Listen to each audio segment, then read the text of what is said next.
create in India. They try and cook things up, stir things up.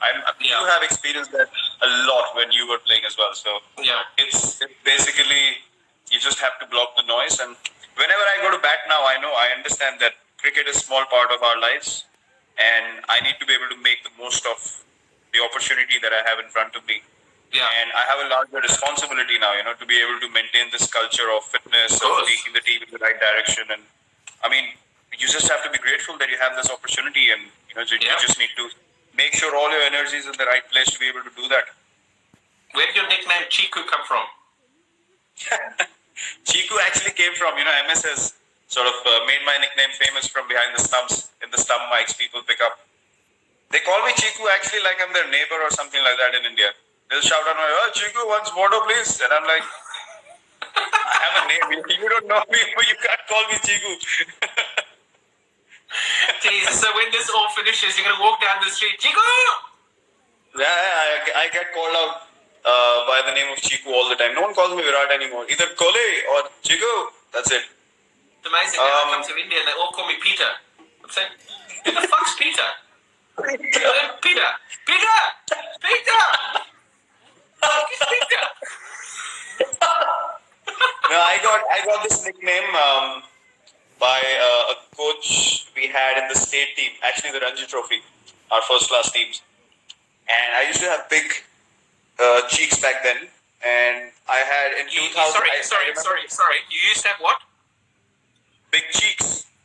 Big cheeks. Cheeks, yeah. Thank you. Thanks for clarifying. I didn't hear you correctly. I had big cheeks back then. In 2007, I thought I'm losing hair. My hair's shedding. I'm having a massive hair fall. So I got my hair cut really short like yours now. I look like a clown and I have big ears. So my cheeks stood out and my ears stood out. And so we used to have this comic in India, like a comic book when we were growing up called Champak. It was called Champak. Yeah. And there was a rabbit in that comic. That character's name was Chiku. So the coach called me Chiku the rabbit because I had big ears. So that's where the nickname came from. And then people started taking it up and, it went up to God knows where. Brilliant. And tell me, RCB, a lot of people, since this thing went out, I've had such a busy phone in the last 24 hours. I mean, it's crazy. Why? And one of the big things was they want to ask, why have RCB not won a title yet? I mean, we get asked it all the time. We have to try and explain it in the commentary box. It's like, oh my God, geez, just stop asking the same question. Do you get sick of the same questions? Look, when you have in like history in the previous seasons as well, when you've had the biggest players who played for RCB, obviously there's going to be much more attention on the team. Now you see, even with this team, myself, AB, Chris Gale, Dale had played recently as well, and all these big players have played for the RCB. So we're always going to be more in focus. But we actually spoke about it. We've reached 3 finals. We haven't won either single one of them. We've reached 3 semi-finals. But those things are irrelevant. Those things are irrelevant. As till the time you don't win that title. So, look, we feel the same as everyone, to be honest. We keep talking about the team that we have. Even when we've had the best teams, we've just not been able to do it. But that's one of our main goals. We actually deserve to win a title, to be honest, because. Is that something that you are focused on now? We'll move on to Indian cricket in a minute, but is that something that, you've achieved almost every single thing in the game. Your numbers are crazy. Do you really want to win an IPL? Actually, I've realized something, that to go after something so badly, it keeps running away from you. And I remember all the times when we've done well in RCB, we've never thought of whether we're going to win the IPL or whether we're going to reach the semis or knockouts or anything like that. But it's just that added pressure whenever we've played in the recent past. We've just thought, this is the season, and it's just blown us all over the place. So I think we just need to get that joy back. And at this stage of my life, to be honest, I give everything that I have on the field. How old are you now? I'm going to be 32 this year. 32? Yes, sir. Jesus. Okay. No, I wouldn't have guessed that. Or 38, 39, somewhere around there. 31. I'm 88 born, so how old am I now? I can't even count. I was shit at maths. There's the headline tomorrow. Virat doesn't know how old he is. I'm 31. I'm 31 at the moment. If that's as bad as it gets, then we've done really well in this session. I'm 31. 31? Yeah. Okay. We get on to Indian cricket, and we talked about your transformation from 2009 to the person that you are now, and how fit you are, and how structured you are, and how much you train.